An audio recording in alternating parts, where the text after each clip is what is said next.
5월이 여정이 마무리되었습니다. 이정우 선수에게 지난 5월은 특별히 길게 느껴졌으며 2년째 이어지는 5월 이 악몽은 그야말로 혹독했습니다.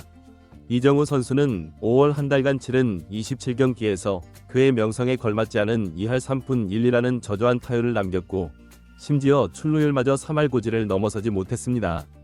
가장 최근 12경기를 살펴보면 2할 8푼의 타율로 회복세를 보이는 듯했으나 그럼에도 불구하고 팬들이 바라는 수준의 활약과는 거리가 있었습니다. 정규 레이스 6개월 중 어느덧 2달이 경과했으며 이정우 선수는 단 하루의 휴식을 취한 뒤 홈구장인 오라클파크에서 펼쳐지는 샌디에이고 파드리스와의 3연전에 나서게 됩니다.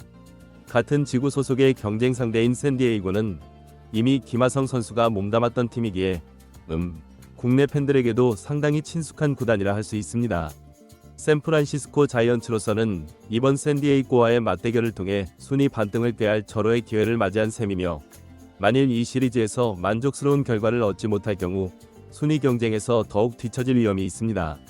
현재 승률 관리가 매우 절실한 상황인데 샌프란시스코가 지구 3위로 내려앉으며 와일드카드 경쟁에서도 4위까지 밀려난 터라 이러한 흐름이 지속된다면 이정우 선수의 포스트 시즌 진출은 요원해질 수밖에 없습니다. 샌디에이고와는 단 한 게임 차이. 이정우 선수는 해당 시리즈 첫 경기에 2번 타순으로 선발 라인업에 이름을 올렸습니다. 이는 최근 밥 멜빈 감독이 상대 우한 선발을 맞이할 때 주로 활용하는 타순 구성이며 올스타 경쟁자인 루이스 라모스가 1번 타자로 배치되었습니다. 이정우 선수가 만약 6월 들어서도 타격감을 회복하지 못한다면 올스타 자리마저 라모스에게 양보해야 할지도 모르는 위기에 놓여 있습니다. 덧붙여 말씀드리면 이정우 선수가 프로 데뷔 이후 7년간 2달 연속으로 슬럼프를 겪은 전례는 찾아볼 수 없었습니다. 시합에 앞서 이정우 선수는 언론과의 인터뷰를 통해 심경을 밝혔는데 정규 시즌을 소화하다 보면 기복기 있기 마련이다. 타격 순번에 크게 연연하지 않는다. 어떤 타순에 배치되든 주어진 상황에 맞춰 최선을 다해 플레이하려고 한다. 지난 5월 팀 타선이 침체했지만 마운드에서 투수진이 제 몫을 해줘서 그나마 버틸 수 있었다고 생각한다.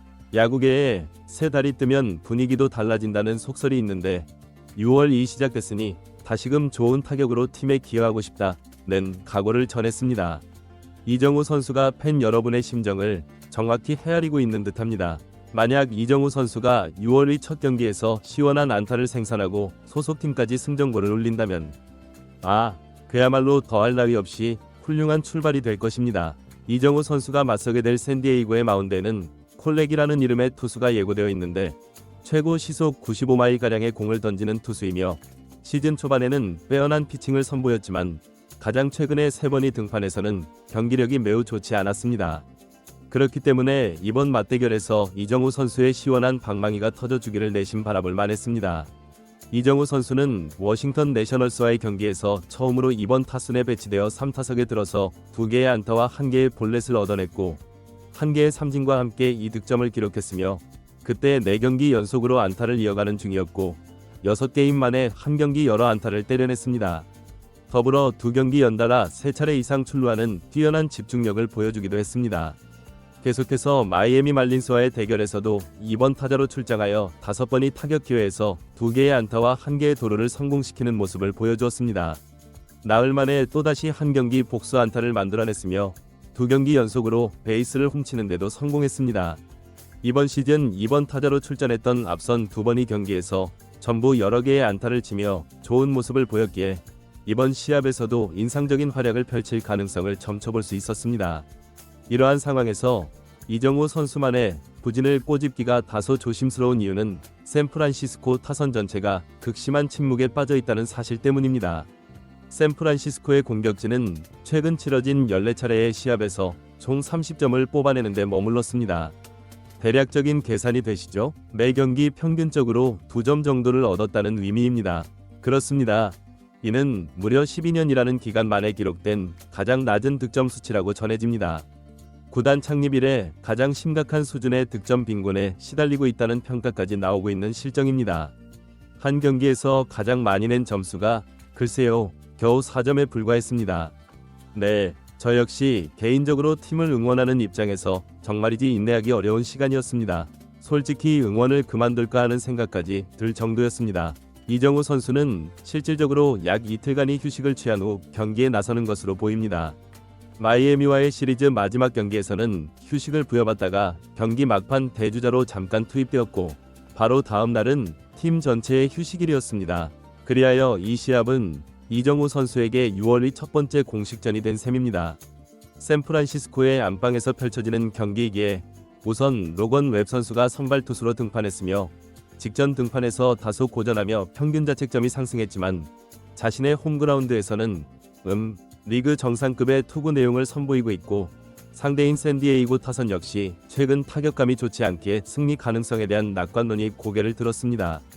예상대로 1회 초 단 8개의 투구수로 상대 타선을 완벽하게 처리한 로건 웹 선수. 그렇습니다. 하지만 샌프란시스코 공격진이 곧바로 반격의 포문을 열지는 못했습니다. 자, 이정우 선수는 첫 타석 첫 번째 공부터 망설임 없이 배트를 휘두르며 남다른 몸 상태와 투지를 엿볼 수 있게 했습니다. 그리고 계속해서 배트를 돌리며 파울을 만들어냈고 우익수 방향 타구도 있었지만 결과적으로 상대 선발 콜렉을 끈질기게 물고 늘어졌습니다. 그러나 여섯 번째 공을 받아친 타구가 배트 중심에서 약간 벗어나며 하늘 높이 솟아올랐고 결국 좌익수에게 잡히는 뜬공으로 물러나고 말았습니다. 6월이 문을 여는 첫 번째 타격 기회는 다소 만족스럽지 못한 결말을 맞이했습니다. 이후 3회 말 공격에서도 이정우 선수가 타석에 들어섰으나 첫 타석과는 달리 투구를 좀 더 지켜보는 쪽을 택하며 한층 더 조심스러운 자세로 임했습니다. 그 결과 볼 카운트 역시 자신에게 유리한 쪽으로 만들어갔습니다. 관건은 투볼에 유리한 카운트에서 상대 투수 콜렉이 스트라이크를 던져야만 하는 압박감을 느끼는 순간이었는데 놀랍게도 이정우 선수는 이 공을 그대로 흘려보냈습니다. 이는 그만큼 타석에서 심리적인 여유를 가지고 있다는 방증이겠죠. 이번 타석에서도 안타를 생산하지는 못했지만 상대 투수에게 무려 7개의 공을 추가로 던지도록 유도하며 한 명의 투수를 상대로 총 13개의 투구를 지켜보는 성과를 거뒀습니다. 다만 한 가지 안타까운 점은 샌프란시스코가 득점권에 주자를 내보낸 상황이었음에도 앞선 1번 타자 라모스가 병살타로 공격 흐름을 끊어버리는 바람에 이닝이 마무리되었고 평소 주자가 있을 때 더욱 강한 면모를 보이는 이정우 선수가 타격 기회조차 얻지 못했다는 사실이었습니다. 양팀 모두 팽팽한 투수전의 흐름으로 경기가 전개되면서 샌프란시스코 자이언츠는 이번 이닝에서도 단 한 점을 뽑아내는 것조차 힘겨워하는 모습이었습니다. 6회 말 누상의 주자가 없는 가운데 타석에 등장한 이정우 선수. 그는 다시 한번 상대 선발 콜렉과 맞붙게 되었습니다. 아웃 카운트가 올라가지 않은 상황이었고 양팀 모두 아직까지 득점을 올리지 못했기에 이정우 선수의 출루 여부는 그 어느 때보다 결정적이었습니다. 그리고 세 번째 공을 공략한 이정우 선수는 타구를 좌측으로 밀어보냈고 상대팀의 수비 시프트를 무력화시키며 유격수 방면으로 타구가 흘러가 마침내 3타수 만에 첫 안타를 신고했습니다. 이정우 선수의 이날 보여준 인상적인 모습은 이것으로 마무리된 것이 아니었습니다. 이정우 선수는 1사주자 1루 상황, 다음 타자 체프먼이 투 스트라이크 원 볼에 불리한 볼 카운트에 몰리자 팀의 공격 활로를 뚫기 위해 과감하게 2루 도루를 감행했습니다. 샌디에이고 포수 역시 민첩하게 반응하며 2루 베이스로 정확하게 공을 던졌고 그야말로 0.1초의 찰나에 승부가 결정될 듯한 아슬아슬한 타이밍. 그러나 그라운드의 주심은 이정우 선수의 아웃을 판정했습니다.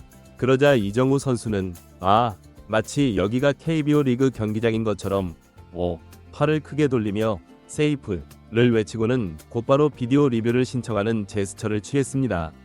이정우 선수는 판정에 대해 강한 확신을 가지고 있었습니다.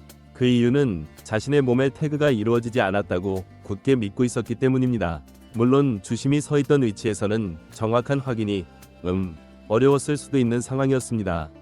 그렇습니다. 비디오 판독 과정은 예상보다 시간이 소요되었습니다. 느린 화면으로 상세히 살펴보니 이정우 선수는 공이 자신의 손보다 먼저 베이스에 도달하는 것을 인지하고 태그를 당하지 않기 위해 순간적으로 몸을 비트는 동작을 취했습니다. 샌디에이고의 내야 수비수는 당연하게 태그아웃이 될 것이라고 판단했겠지만 이정우 선수가 그처럼 순간적인 기질을 발휘하리라고는 미처 생각하지 못했던 것입니다. 이정우 선수는 달리는 속도에 탄력이 붙어 태그를 피하는 데는 성공했지만 자칫 베이스를 지나칠 수도 있는 위험한 순간이었는데 집요하게 손이 베이스를 통과하자마자 발을 이용해 어떻게든 베이스에 몸을 고정시키려 필사적인 노력을 기울였고 결국 마지막까지 버텨내는 모습을 보였습니다. 그리고 마침내 최종 검토 결과 태그가 이루어지지 않은 것으로 확인되었으며 마지막 순간 그의 발이 베이스에 온전히 닿아 있었기에 원심을 뒤집고 세이프 판정을 받았습니다. 바로 그 결정적인 순간 관중석의 팬들은 이정우를 연호하며 열띤 격려를 보냈습니다. 그러나 후속 타자 맷 채프먼이 이정우 선수를 홈으로 안내하지 못했고 다음으로 샌프란시스코의 기존 핵심 타자였던 엔카나시온 스트랜드가 부상에서 돌아와 대타로 타석에 들어섰으나 안타깝게도 유격수 앞 땅볼로 물러나면서 해당 이닝의 공격이 허무하게 마무리되었습니다. 그리고 사실 언급하기가 다소 멋쩍은 부분이긴 합니다만 7회 말 공격에서 이정우 선수는 경기의 승패를 가를 수도 있는 가장 중요한 국면에 타자로 나서게 됩니다. 이 사말로의 절호의 찬스. 앞선 타자들이 연속 볼넷을 얻어내며 만들어진 기회였고 마운드를 이어받은 샌디에이고의 고원 투수는 시속 100마일의 강속구를 뿌렸습니다만 이정우 선수가 안타깝게도 삼진으로 돌아서며 결정적인 득점 기회를 살리지 못하고 말았습니다. 관중석의 팬들이 간절한 마음으로 이정우 선수를 향해 뜨거운 응원을 보냈지만 그 기대에 부응하는 결과를 만들어내지는 못했습니다. 이후 9회 말 마지막 공격.